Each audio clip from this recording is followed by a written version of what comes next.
for some acceptance. Thank you for coming down for me. My name is Kurtz. I'm 67 years old. I'm not here to entertain you. I'm looking for a place to live. You just made it. I just made it? Yeah. Why, was there a time clock going off? No, it's a 55 or older. Oh, all right, I made it. All right, so you just turned 55, right? 96. Just play along. Yeah, that's what it is, Louie. I just turned 55. Well, welcome to the show. My name is Kurtz. I'm going to try and entertain you for a little while. As I said, my name is Perry. That's Perry as in Perry Como, Perry Mason, Perry Winkle. There's also a very famous rock and roll singer by the name of Katy Perry. You've heard of her, only she's a woman. I'm a man. Don't make me prove that. I know it by your coat. Well, I proved it last week. She said, "Oh, you're Jewish." Thanks for working that one out. I like to see who's gonna go to the extra level of figuring these jokes out. I am a comedian. That is what I do for a living, and I guess you can all see me in the jacket, right? Yeah. Yep. Bought this 1981 for $21. Still have it. Of course, I lose sequins everywhere I go. I've lost 1,000, but it's got silver underneath. Last week somebody told me I looked like a baked potato with shoes. That was kind of rude. But I'm a comedian. You got to learn to take the jokes, right? So I'm glad you're here. As I said, my name is Perry. I'm 67. I am originally from Philadelphia. Anybody ever been to Philly? You been to Philly? Anybody from Philly? No, I'm trying to get a ride home. Well, I grew up there. Born in 1951, grew up in Philadelphia. Philadelphia is one of the original cities, one of the first cities in the country. But they like to think of themselves as being advanced, forward-thinking, progressive, right? Air quotes, progressive. But all these years, they still haven't fixed the Liberty Bell. And got some duct tape, some glue, some solder, put something in there. And my mother's back there. My mother's 88. And I think she has dementia. Anybody here with dementia? No. No? All right, just checking. Yeah, okay, well now there's, all right, at least there's two of us. Did you say your name? Yes. Susan. My name is Susan today. Yeah, I have dementia myself, so I know what it's like. I forget things. And see, when you get older, they call this the wonder years, because you wonder where you put your keys. I wonder where my glasses are. Where did I leave my teeth? Oh, there they are. But I was pulling up where I get off the freeway and it splits. And normally I would go left. I pulled up one day and I went, oh my God, I don't know which way to go. So I pulled over, pulled out my phone, and I called somebody. So what I did to help prevent this, I cut out a white cardboard L and I put on the left side of my dashboard right next to the steering wheel. So when I pull up, I see the L, I know to go left. Well, a couple nights ago, I pull up, I look at the L and I go, L, I'm lost. But my mother has it really bad. I called her about 6 months ago. Hi, Mom. Who's this? This is Perry. Perry. I have a son named Perry. Yeah, Mom, this is your son. This is Perry. Who's Perry? I'm Perry. And who are you? This is Perry. Perry? My son's name is Perry. What a coincidence. Mom, this is Perry. I'm your son. I'm calling you. Oh, who's calling me? I'm calling you. Who are you? This is Perry. Perry? My son's name is Perry. Mom, this is Perry. I'm your son. Do you remember me? No, who's calling? Mom, Yes? this is your son. Which one? Perry. Perry's not here. Oh, Mom, I have a brother named Victor. You know Victor too? So now I skip right to the immediate. Did you eat today? Wait, let me look in the sink. That's important. A lot of you are going, oh yeah, you know why? Because you've all done it. You get up in the morning, you get busy, and then in the middle of the day you're standing there, you go, oh yeah, I forgot to put gas in the car. You gotta eat. It's your fuel. If you don't eat, you get weak. And I don't know if you notice this, but some of you are getting older. I'm not saying you're old. We're getting older. That means we still have a ways to go. When you're old, you're done. We're getting older. Also, I don't like being called a senior I think we should be called vintage. Because that means you've been knocked down, you've been fixed up, but you have value and you have quality. You know, I don't know where the word senior came from, even, you know, senior. Well, I've seen a lot of stuff. Oh, you must be senior. Yeah, that's how I'm a senior. What? Were you talking to me? So try to keep yourselves going. That's really important. Now, as I said, I'm from Philadelphia. I do have a brother back there. I moved to San Francisco in 1979 to be a comedian because that's when comedy was taking off. And I got to meet one of my best friends, a guy named Robin Williams. Him and I hung out together in 1970, I think it was 1974. I went to San Francisco and I did a set at the Improv, and I met him originally. In those days, I was wearing suspenders. He was not. Suddenly, he's on Mork and Mindy wearing suspenders. And everybody, oh, you're dressing? No, he's dressing like me. But we used to do improv together 2-3 hours a week. I'm the same way. See, all my life, people said to me, you know, you've always got an answer. You always got a smart answer. You should be a comedian. So now this is what I do, and I've been doing this full time since 1974. I have never had a day job, and I am so happy to be able to do what I love. But back in, I think it was right around 2005, 2006, I got tired of the comedy club. See, in LA, everybody has an attitude. They all sit there like this, they go, make me laugh, you're not funny. So I figured there's a group of people that are not coming to the comedy clubs. You folk. So I figured I would bring it to you and try and get you laughing. We're going to do some singing. Maybe somebody will get up and dance. I have a tambourine over here. I know we can probably get you to sing a couple thousand songs. I got a million. That's what I said. Well, only a couple thousand today. These people might want to go home. But I drove out here. I live all the way out in the valley in a small town called Pacoima, which means no white people. I admit, I actually went into a convenience store and a guy says, oh, what do you want, gringo? I say, gringo, nobody's used that term since 1985. So I'm glad to get here, but I gotta ask you now, most of you walked out here, right? So you're outside today. I took a breath when I got out of my car. And I gotta ask you, is the circus in town?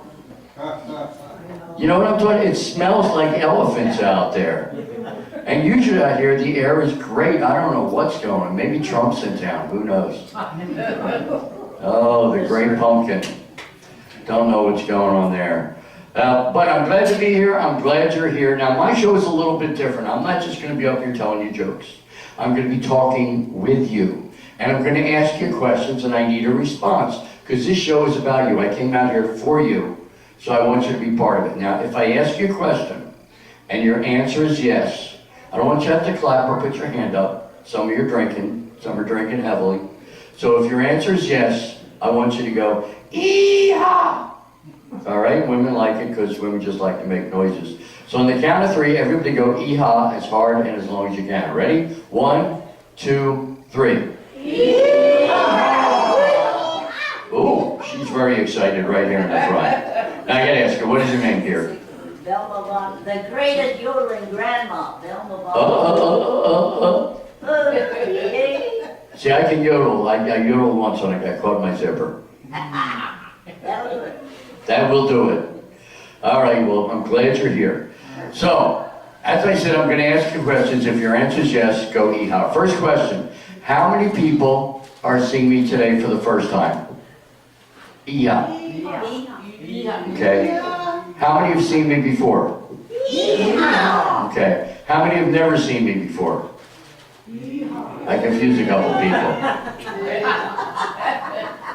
How many people are here today?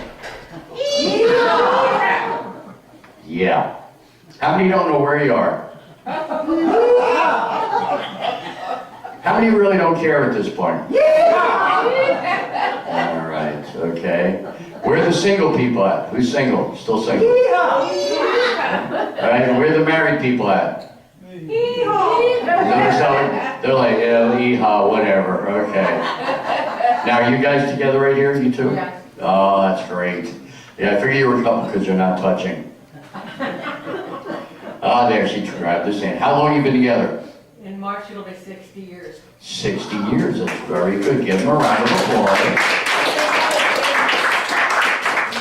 I did a show about 3 months ago, And in the back of the room, there was a couple, and they were making out. And I mean, they were going at it like they couldn't breathe, and they were sharing one breath. And I said, "Can you people stop kissing back there?" He goes, "Leave us alone."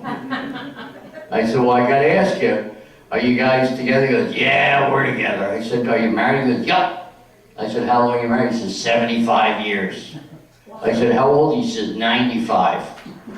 We both had the same birthday. I said, "Where'd you meet?" 3rd grade. And they've never been separated.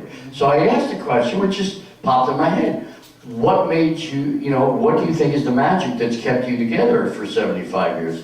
He looks and goes, we just stopped talking to each other 20 years ago. But see, that's counterproductive.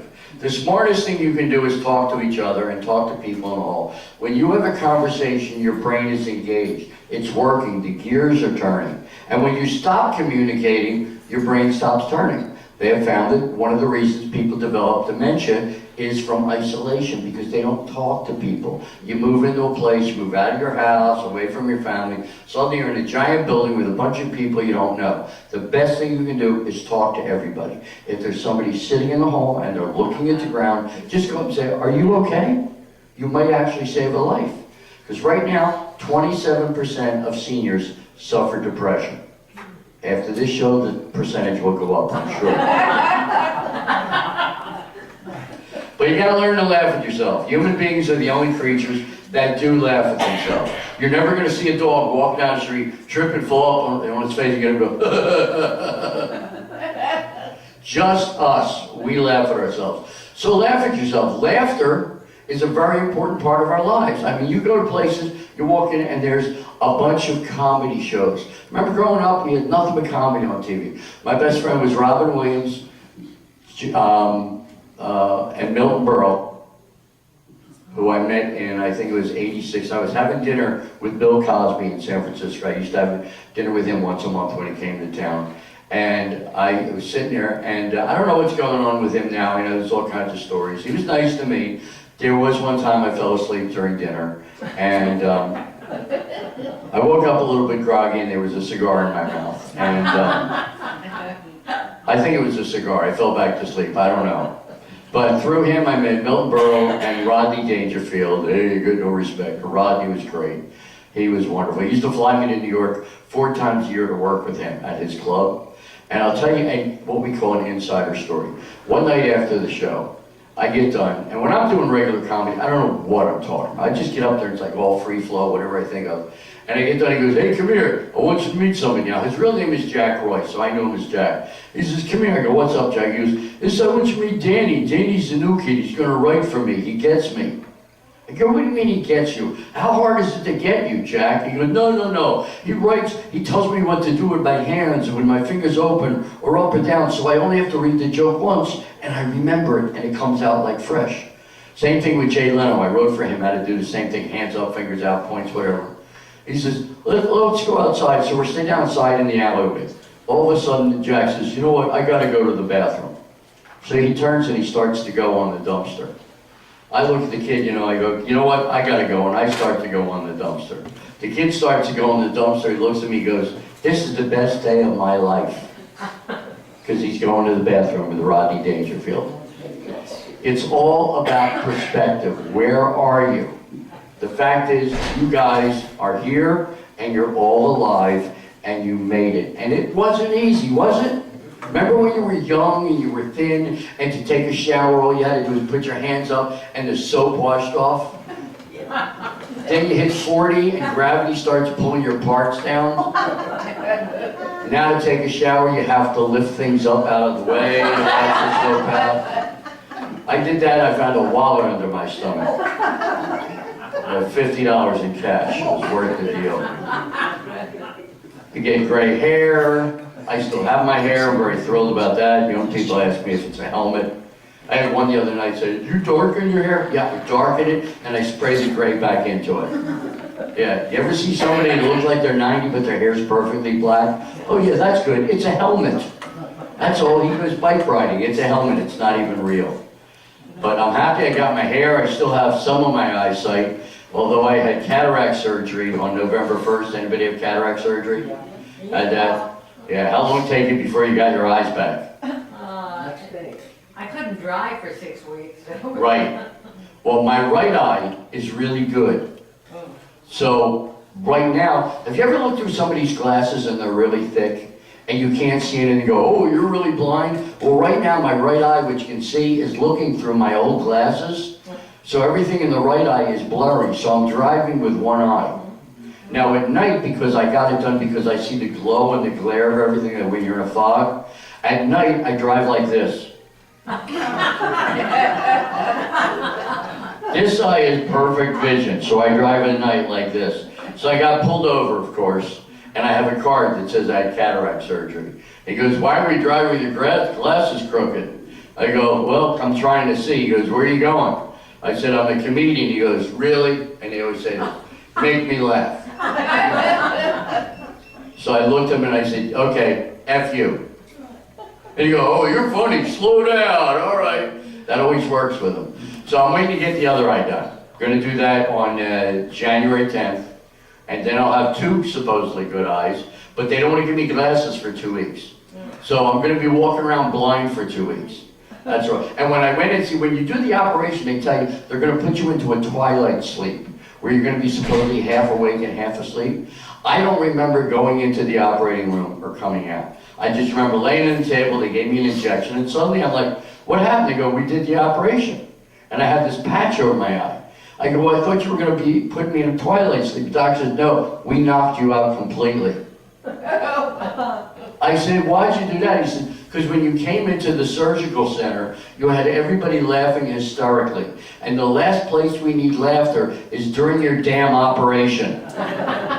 Okay, makes sense to me. So they're going to do the other eye. But I'm going through change. I mean, let's face it, when you get old, we don't heal as well. We get diabetes. Anybody with diabetes here? Yeah, I've got it. It's under control. My A1C is 6.1. So I'm down good. But you can still splurge once in a while, have dark chocolate.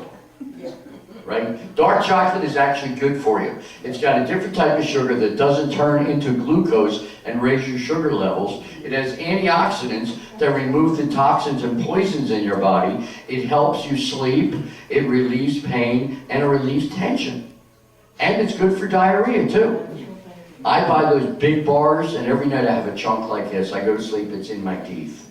That's the upper teeth. I take the bottom ones out, I put them in a cup. Remember when you first got your teeth?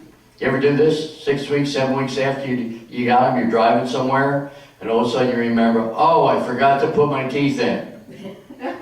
And your reaction is go, ah. And you spend the rest of the day talking to people through your hand. Hi, how you doing? No, I'm okay. I'm fine. No, nothing's wrong. I'm just okay.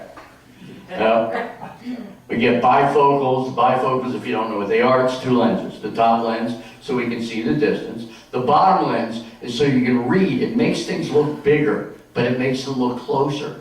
And for me, the problem was I couldn't see where the stairs were to go up the stairs. Now, it's one thing when you trip going down the stairs, but when you're going up the stairs and you look like this. Yeah. So what I've learned to do is I don't use my eyes. I feel the stairs with my foot. I drag it up and then I slide it in. So I go over. I'm not taking any chance on falling on my face. I look bad enough as it is. Yeah, but we take changes. We take medications. I'm sure you all take pills. Yeah. Is it me? Or is it that every time you put that handful of pills up to your mouth, the tiniest pill falls out of your hand, hits the floor, and disappears off the earth? You can pull the carpet up, pull the dresser, it's gone. I think beyond Pluto, there's a planet made of all the little pills we can't find. So I got one of those little medicine cups. Best way to do it. But right now, although this jacket's cool, I got to get it off because it's kind of warm. So I'm good, as we say, take it off. Now, ladies, don't go jumping up, don't go pulling out the dollar bills. I'm just taking off the jacket. Here we go. 1, 2, 3.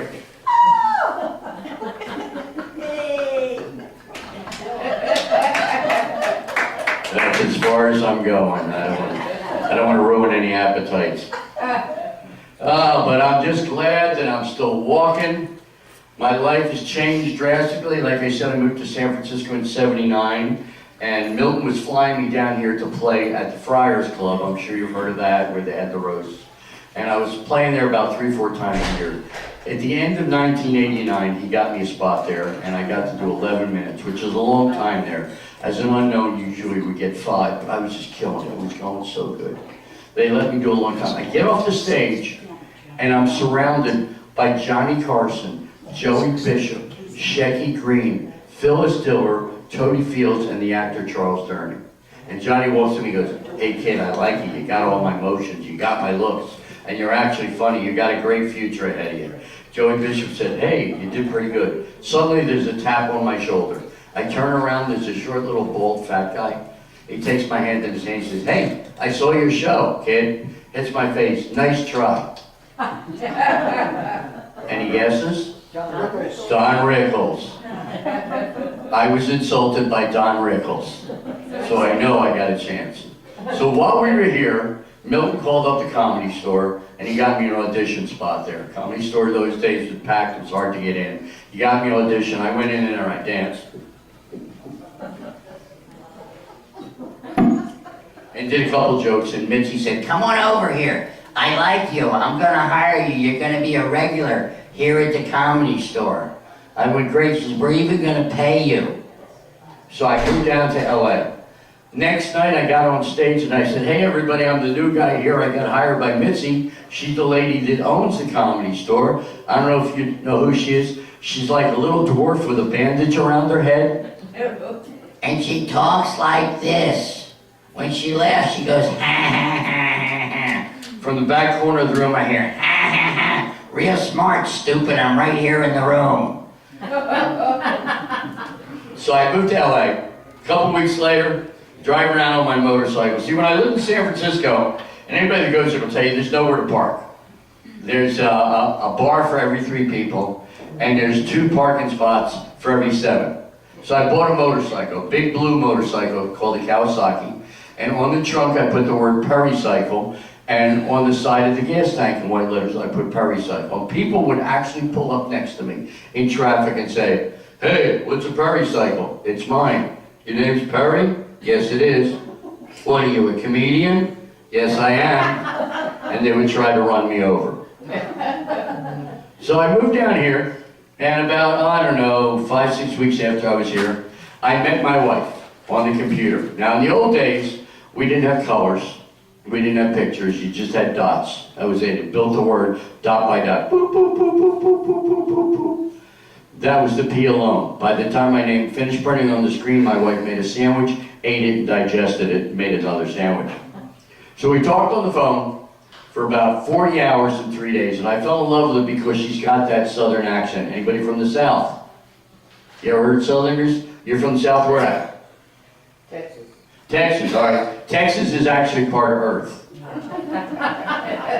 You know. I'm from Southern California. Well, that's not really the South. That's definitely Earth. That's okay.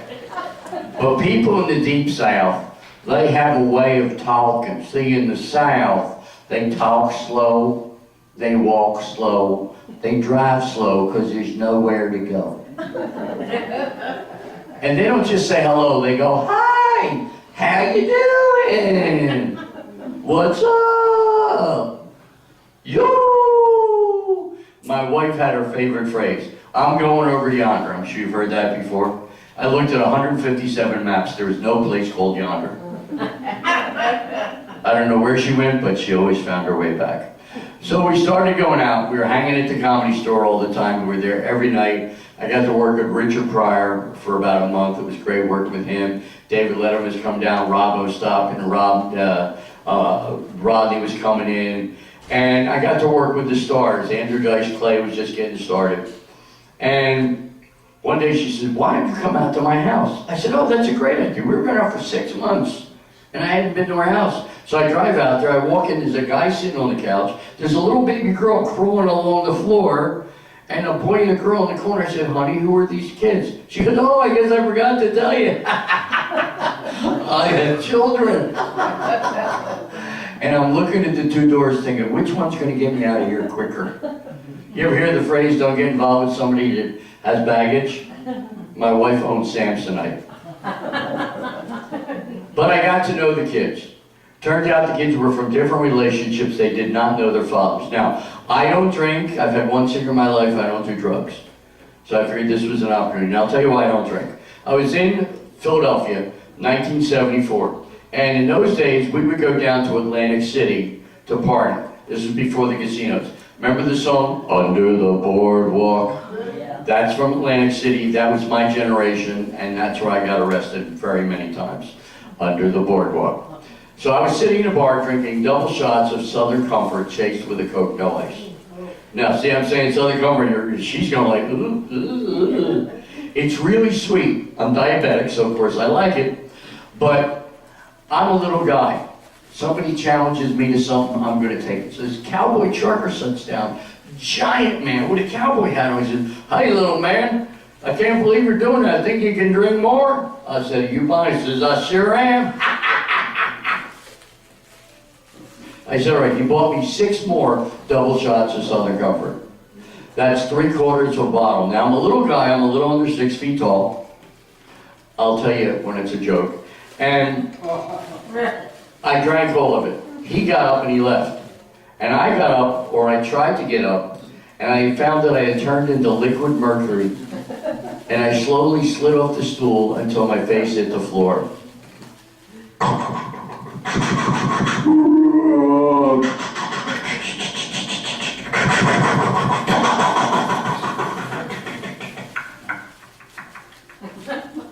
And I said to myself the same thing every drunk man says. "Well, I'm really drunk. It should be easy to pick up a woman now." You're laughing because you know what I'm talking about. You ever see these guys, you walk by and they're like, "Hey, how you come on," you know, like mumbling and drooling makes you sexy. So I wandered out of the bar. I did 2 things that drunks do. Started to fall, I hit one knee, hit the other knee, bounced up and turned into Keanu Reeves and watched myself do it in slow motion. Whoa. Then I started to fall. And I stabilized myself against the invisible wall. You ever see drunks do it like this?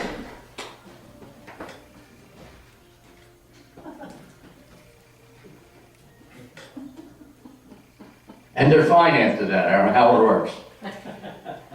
I go into the bar, I'm trying to get women to dance with me. Nobody would dance with me because they couldn't understand me. I couldn't understand me. Basically, I was saying, and they're waving me away, they're flipping me the finger. I finally wound up in the corner talking to a girl with big hair. Now,